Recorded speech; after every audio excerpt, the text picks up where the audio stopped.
Hello दोस्तों, कैसे हैं आप। उम्मीद करता हूं आप सभी अच्छे होंगे और आप सभी का एग्ज़ाम बहुत ही अच्छा गया होगा। देखिए, आज 2 अगस्त है और 2 अगस्त से एसएससी सीएचएसएल का एग्ज़ाम जो है आज से शुरू हो गया है पूरे इंडिया में। और आपको बता दें कि फर्स्ट शिफ्ट का एग्ज़ाम ख़त्म भी हो चुका है और फर्स्ट शिफ्ट में जितने भी क्वेश्चन पूछे गए थे उसमें से लगभग सभी क्वेश्चन हमारे पास आ गए हैं। तो अगर आपका आने वाले दिनों में एसएससी सीएचएसएल का एग्ज़ाम है तो आप सभी इस वीडियो में शुरू से लेकर अंत तक बने रहिएगा। जितने भी क्वेश्चन एसएससी सीएचएसएल के एग्ज़ाम में फर्स्ट शिफ्ट में पूछे गए हैं, चाहे रीजनिंग का हो या मैथ का हो या जीके का हो, सभी क्वेश्चन आपके मोबाइल स्क्रीन पर एक एक करके बताने वाले हैं। तो आप सभी इस वीडियो में शुरू से लेकर अंत तक बने रहिएगा ताकि आपको आने वाले दिन में एग्ज़ाम है तो एक आइडिया मिल जाए कि किस प्रकार से, किस टॉपिक से और करंट अफेयर्स कब का पूछा जा रहा है। तो आप सभी इस वीडियो में शुरू से लेकर अंत तक बने रहिएगा। तो चलिए वीडियो को शुरू करते हैं। दोस्तों, आज के इस वीडियो में हम लोग बात करने वाले हैं एनसीईआरटी पर आधारित जीके के बेस्ट बुक के बारे में, जो कि पूजा पब्लिकेशन का है। यह बुक बेस्ट क्यों है? क्योंकि इसमें 15 वर्ष के पिछले पूछे गए सभी प्रतियोगी परीक्षाओं में जो प्रश्न पूछे गए थे आपको इस बुक में देखने को मिल जाएगा। और यह बिल्कुल एनसीईआरटी पर आधारित है, जो आपके लिए बहुत ही महत्वपूर्ण है। पिछले साल जो बीपीएससी के द्वारा बिहार दरोगा का एग्ज़ाम हुआ था, बिहार पुलिस का एग्ज़ाम हुआ था और 6वीं बीपीएससी का एग्ज़ाम हुआ था, उसमें इस बुक से डायरेक्ट क्वेश्चन लड़े थे। और इसलिए आपको यह बुक लेना चाहिए अगर आप बिहार पुलिस कांस्टेबल या आने वाली भर्ती बिहार दरोगा की तैयारी कर रहे हैं। तो यह बुक हर हाल में सर्वश्रेष्ठ है, चाहे बीपीएससी की तैयारी करें, एमपीपीसीएस की तैयारी करें या किसी भी प्रतियोगी परीक्षा की तैयारी करें। यह बुक में हर वह टॉपिक दिया गया है और उस टॉपिक को हाईलाइट भी कर दिया गया है ताकि आपको समझने में दिक्कत नहीं हो। जैसे आप राष्ट्रपिता महात्मा गांधी के बारे में जानना चाहते होंगे तो आप यहाँ देखिए कि जो इम्पोर्टेंट फैक्ट है महात्मा गांधी से संबंधित उसको रेड कलर से हाईलाइट कर दिया गया है। यहाँ भी आप देख रहे होंगे, ऐसा किसी भी बुक में देखने को नहीं मिलता होगा कि जो परीक्षा उपयोगी हो उसको हाईलाइट कर दिया गया हो। और इसीलिए यह बुक बहुत ही महत्वपूर्ण है। आप और भी देख सकते हैं, यहाँ आप यहाँ देख लीजिए, चाहे मध्यकालीन भारत हो या दिल्ली सल्तनत के बारे में हो, देख लीजिए टेबल बनाकर आपको समझाया गया है। तो एक टीचर जो है वह बच्चे को समझाता है, लेकिन यह बुक जो है यह आपको समझने में बहुत ज़्यादा हेल्प करेगा अगर आप जीके में 60 से 70 क्वेश्चन सही करना चाहते हैं तो। क्योंकि आप जानते हैं कि बिहार पुलिस में 60 से 70 क्वेश्चन आपका एग्जाम में पूछा जाता है और 60 से 70 क्वेश्चन अगर आप सही कर देते हैं तो आपका रिजल्ट को कोई नहीं रोक सकता है। तो यह बुक आपके लिए बहुत ही महत्वपूर्ण है। यह बुक आपके नज़दीकी मार्केट में अवेलेबल है। अगर आपको वहाँ से लेने में कोई दिक्कत होती है तो आप जो है ऑनलाइन अमेजोन या फ्लिपकार्ट से मंगा सकते हैं, या पूजा पब्लिकेशन का सामान्य ज्ञान का बुक। और ज़्यादा दिक्कत होता है तो आप वीडियो के कमेंट बॉक्स में जाएं और वहाँ जो है आपको यह सामान्य ज्ञान का जो एनसीईआरटी पर आधारित पुस्तक है उसका अमेजोन और फ्लिपकार्ट का लिंक दिया गया है डिस्क्रिप्शन से। आप जाकर कम दामों में इस बुक को ले सकते हैं और अपनी तैयारी को बेहतरीन बना सकते हैं। तो सोच क्या रहे हैं, जाइए और जल्दी से मंगा लीजिए। पहला क्वेश्चन आज के एग्ज़ाम में पूछा था कि खेलो इंडिया में हरियाणा ने कितने पदक जीते। देखिए, सभी क्वेश्चन जो जिन बच्चों का एग्ज़ाम था उन्हीं के द्वारा बताया गया है। मेमोरी बेस्ड क्वेश्चन है, जिनका भी एसएससी सीएचएसएल का एग्ज़ाम था वो सभी बच्चे के द्वारा बताया गया क्वेश्चन है। तो आप सभी इसे नोट भी कर लीजिए, नहीं तो पीडीएफ टेलीग्राम पर दे देंगे। तो देखिए, खेलो इंडिया में पहला क्वेश्चन पूछा गया था कि खेलो इंडिया में हरियाणा ने कितने पदक जीते। तो आपको बता दें कि खेलो इंडिया में हरियाणा ने कितने पदक जीते, तो 52 स्वर्ण पदक जीते थे। 52 स्वर्ण पदक जीते थे। अब स्वर्ण पदक पूछा था या टोटल पदक पूछा था, अब यह नहीं मालूम है, क्योंकि जो बच्चे के द्वारा बताया गया है वही आपको करवा रहे हैं। खेलो इंडिया में हरियाणा ने 52 स्वर्ण पदक जीता था और महाराष्ट्र 2 नंबर पर था। महाराष्ट्र 45 स्वर्ण पदक जीता था। तो समझे कि नहीं? तो 52 अगर ऑप्शन में था तो आपका बिल्कुल सही जवाब हो जाएगा।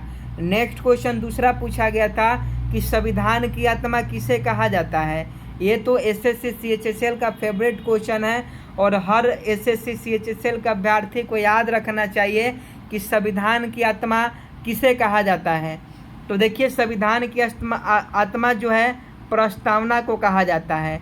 ये क्वेश्चन पूछा गया था 2 अगस्त के फर्स्ट शिफ्ट के एग्ज़ाम में एसएससी सीएचएसएल के कि संविधान की आत्मा कहा जाता है, तो संविधान की आत्मा जो है यह आपका प्रस्तावना को कहा जाता है। तो प्रस्तावना आपका बिल्कुल करेक्ट हो जाएगा।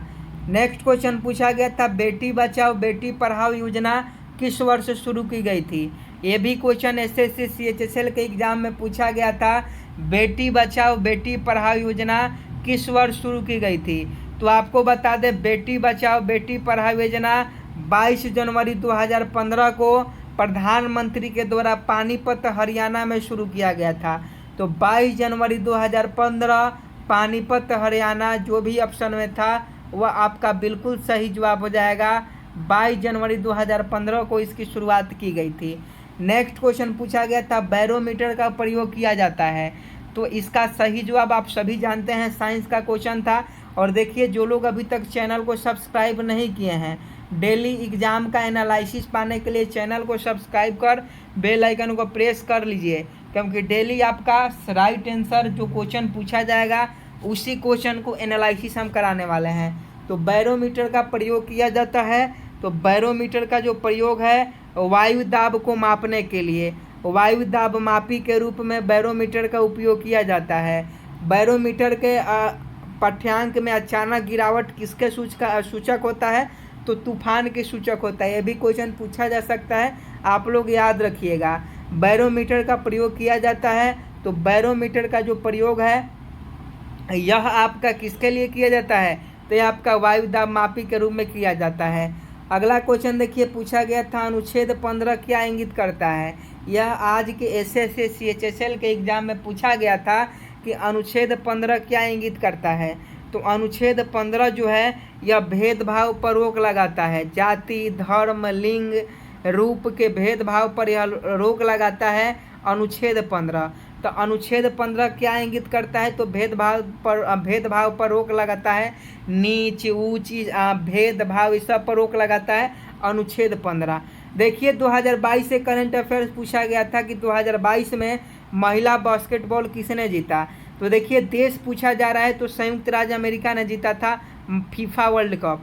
फीफा वर्ल्ड कप जो है वह संयुक्त राज्य अमेरिका ने जीता था। तो 2022 में महिला बास्केटबॉल किसने जीता, तो संयुक्त राज्य अमेरिका ने जीता। अगला क्वेश्चन पूछा गया था, पांड्यों की राजधानी क्या है। पांड्यों की राजधानी कहाँ थी, ये क्वेश्चन पूछा गया है कि पांड्यों की राजधानी कहाँ थी। तो आप सभी जानते हैं इंद्रप्रस्थ जो है, इंद्रप्रस्थ पांडवों की राजधानी थी। इंद्रप्रस्थ आपका बिल्कुल सही जवाब है। अगला क्वेश्चन पूछा गया था, मोहिनीअट्टम नृत्य रूप किस राज्य से संबंधित है। मोहिनीअट्टम, तो देखिए ये क्वेश्चन कथकली हो गया, कथकली हो गया, मोहिनीअट्टम हो गया, कुचिपुड़ी हो गया, ये सब पूछा जाता है, क्योंकि एसएससी सीएचएसएल का फेवरेट क्वेश्चन है। तो मोहिनीअट्टम जो है केरल राज्य का लोक नृत्य है। केरल का आपका बिल्कुल सही जवाब हो जाएगा, केरल ऑप्शन में था।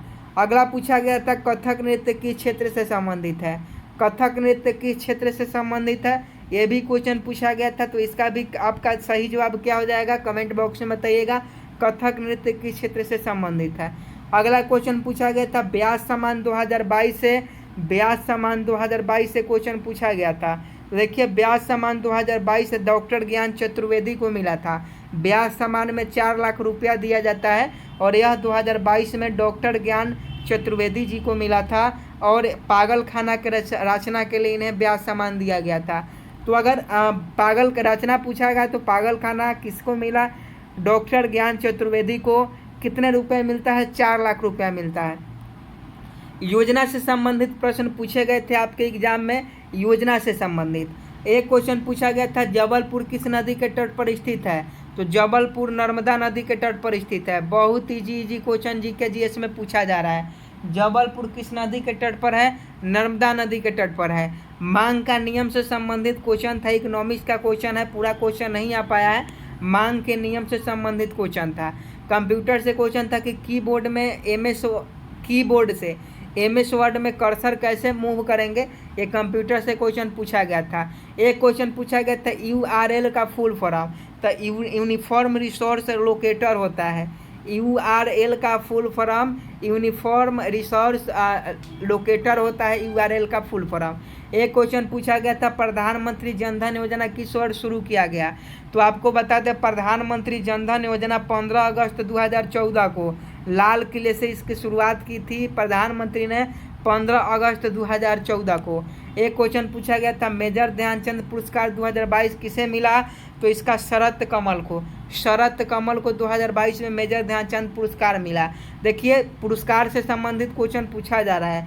वित्तीय आपातकाल किस अनुच्छेद के अंतर्गत आता है, तो आपको बता दें अनुच्छेद 360 के अंतर्गत आता है वित्तीय आपातकाल अनुच्छेद 360 के अंतर्गत आता है। अगला क्वेश्चन पूछा गया था हुमायूं का शासनकाल क्या है, तो देखिए हुमायूं का 2 शासनकाल था, एक 1530 से 1540 था और एक 1555 से 1556 था, यानी इधर 10 वर्ष उधर 1 वर्ष। तो क्या ऑप्शन में था, यह ऑप्शन बेस्ड क्वेश्चन था, जो ऑप्शन में सही होता वो आपका बिल्कुल सही जवाब हो जाता।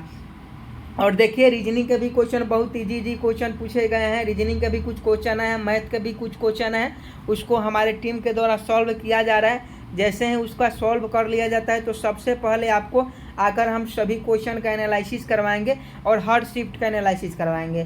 तो आप इस चैनल को सपोर्ट कीजिए, चैनल को सब्सक्राइब कर बेल आइकन को प्रेस करें और अपने दोस्तों के साथ वीडियो को शेयर करें। जय हिंद, जय भारत।